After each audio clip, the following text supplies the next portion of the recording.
我相信唔少寵物嘅主人都好鍾意帶佢哋嘅寵物出街玩，但係有啲突發嘅情況可能會令到寵物走失。如果你想知點樣去避免減少呢種情況出現，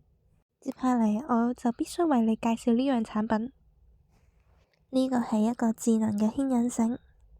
防止寵物走失嘅主要功能就係主動預警、物理防護同埋定位嘅追蹤。首先，佢採取咗雙重紐扣嘅設計，牽引繩同埋頸圈連接嘅地方採取咗卡扣同埋旋轉鎖雙重嘅固定。卡扣鎖住咗之後，需要按壓先可以解鎖。旋轉鎖亦都可以令到進一步咁樣扣緊，而且牽引繩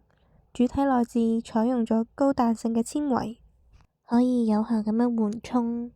寵物衝刺嘅時候嘅衝擊力，減少佢哋掙脫嘅概率。頸圈嘅內層會增加一層防滑嘅硅膠墊，貼合寵物嘅頸部，就算係拉動嘅時候都唔會整親。而係牽引繩嘅外層會增加一層防咬內膜嘅材質，防止寵物刮咬，延長使用嘅壽命。繩體內亦都會有拉力嘅傳感器，如果當拉力超過預設嘅數值，就可以即時通過手柄嘅震動嚟提醒主人。除此之外，我仲設計咗一個可以透過藍牙連接手機嘅 Apps， 透過呢個 Apps 可以睇到寵物嘅心率數值。如果寵物出現咗心率驟升、來回踏步等異常嘅情況之下，頸圈會即刻透過 Apps 推送情緒異常嘅預警。而且呢個 Apps 好有用嘅功能就係可以儲存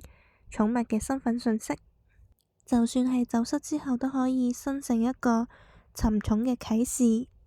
自動同步至同城嘅平台。